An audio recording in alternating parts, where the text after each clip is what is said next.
Halo semuanya, selamat datang di penelusuran materi kali ini. Jujur aja, topik yang bakal kita bongkar hari ini benar-benar luar biasa. Kita akan menyelami sebuah pemikiran brilian dari Dr. E.N. Nur Hasanah. Beliau berhasil melakukan sesuatu yang sangat inovatif, yaitu menjembatani sains modern yang sangat empiris dengan filosofi kuno Nusantara kita. Dan wow, ini bukan sekedar teori yang mengawang-awang loh. Ini adalah sintesis yang sangat detail dan analitik antara neuroscience, fisika kuantum, dan kearifan lokal. Kita bakal melihat sebuah kebaruan konsep tentang bagaimana pikiran kita ini secara fisik dan harfiah terkoneksi langsung dengan alam semesta. Seru banget kan?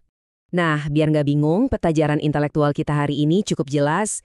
Kita bakal mulai dari krisis eksistensial yang sering kita rasakan di era modern ini. Terus kita masuk ke konsep makrokosmos dan mikrokosmos ala Nusantara.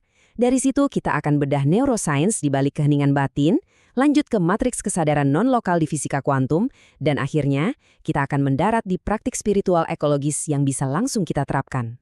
Oke, kita masuk ke bagian pertama.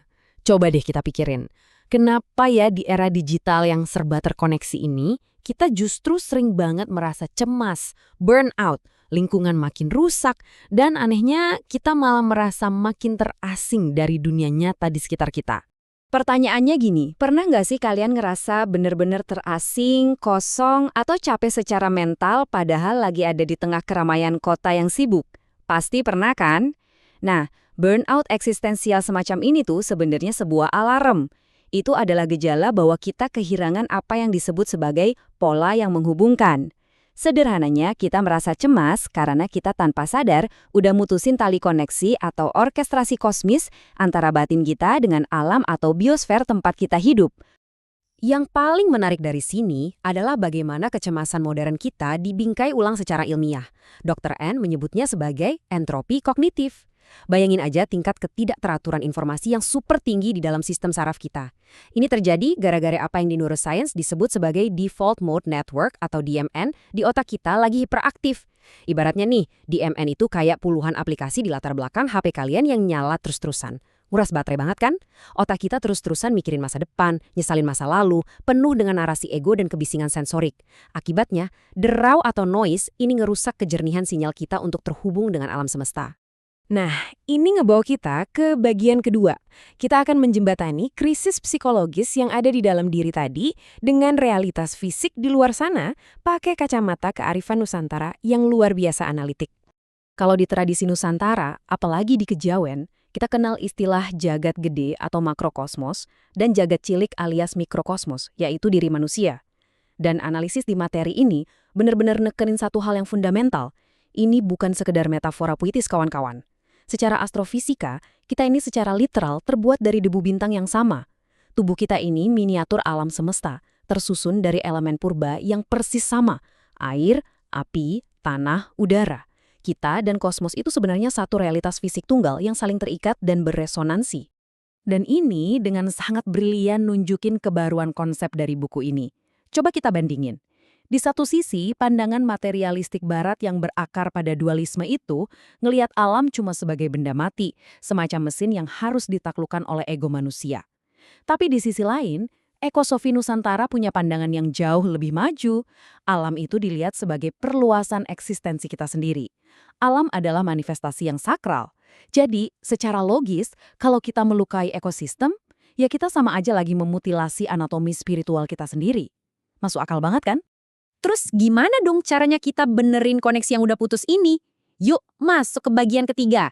Kita akan bergeser dari filosofi ke ranah sains murni buat membedah dan mendekodekan praktik meditasi kuno seperti emtening dan suung. Ini tuh semacam peretasan neurofenomenologis atau brain hack tingkat dewa. Anggap aja otak kalian itu sebuah perangkat gadget. Langkah pertama, kita harus nurunin entropi kognitif tadi, alias ngeredam berisiknya pikiran. Kalau pikiran udah tenang, otomatis default mode network yang egois tadi bakal nonaktif. Terus apa yang terjadi? Secara biologis, kita ningkatin rasio sinyal terhadap derau kita. Begitu kebisingan internal ini hilang, sistem saraf kita berubah fungsi. Dari yang tadinya cuma prosesor data lokal, berubah jadi transceiver atau pemancar penerima yang super sensitif terhadap frekuensi alam semesta. Jadi, poin krusialnya di sini adalah kita harus mendefinisikan ulang konsep kuno Jawa yang namanya suwung. Sering banget kan, suwung ini disalahartikan cuma sebagai pikiran kosong melompong yang pasif, padahal secara analitik, suwung itu adalah kondisi mental dengan presisi luar biasa tinggi.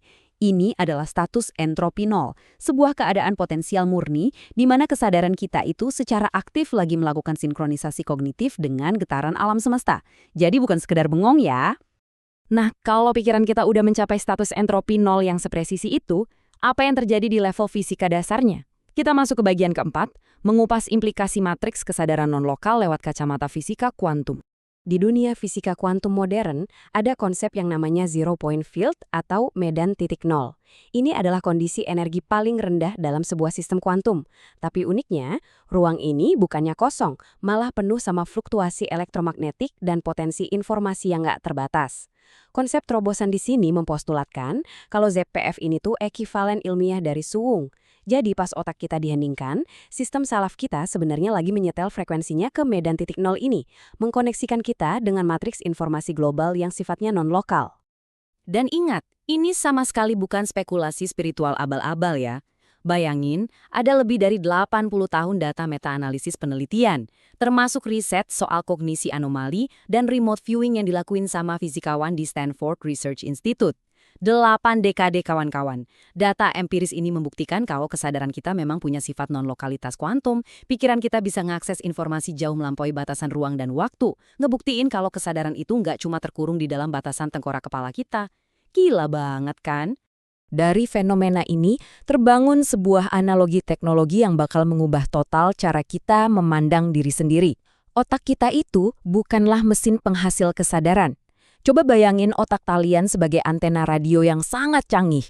Radio kan nggak nyiptain lagu atau musiknya, dia cuma menangkap gelombang yang udah ada melayang-layang di udara. Nah, sama persis, otak kita ketika berada dalam keheningan atau entropi nol tadi bertindak sebagai antarmuka, transceiver canggih yang menyetel dirinya selaras dengan frekuensi dari matriks kesadaran kosmis. Konsep yang lumayan bikin mikir ya. Sekarang kita masuk ke bagian kelima. Setelah terbang tinggi di ranah kosmik dan kuantum, yuk kita bawa semua sains dan filosofi ini membumi lagi. Apa sih dampak praktisnya buat kehidupan ekologis kita sehari-hari? Ada satu kutipan yang benar-benar dalam banget dari materi ini. Luka alam semesta adalah duka bagi umat manusia. Coba resapi deh. Kalau kita beneran saling terikat secara kuantum dengan alam ini, maka ngerusak lingkungan itu bukan cuma sekedar isu teknis biofisik biasa. Itu secara harfiah adalah tindakan mutilasi diri. Eksploitasi alam liar bakal nyiptain distorsi energi, mengganggu frekuensi kosmis yang pada ujungnya pasti akan ngerusak tatanan sosial dan bahkan kesehatan mental kita sendiri.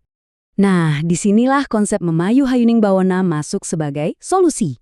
Tolong jangan anggap ini cuma tradisi kuno yang udah ketinggalan zaman. Dilihat dari sains kontemporer, ini adalah imperatif ekologis modern yang sangat-sangat mendesak. Ini adalah semacam kontrak spiritual ekologis kita. Kita dituntut untuk secara sadar dan aktif memperindah, merawat, dan menjaga dunia sebagai persembahan ke kosmos. Kalau keseimbangan ini nggak dijaga, ya kita bakal makin cepat meluncur menuju kehancuran sistemik atau yang sering disebut orang Jawa sebagai zaman edan.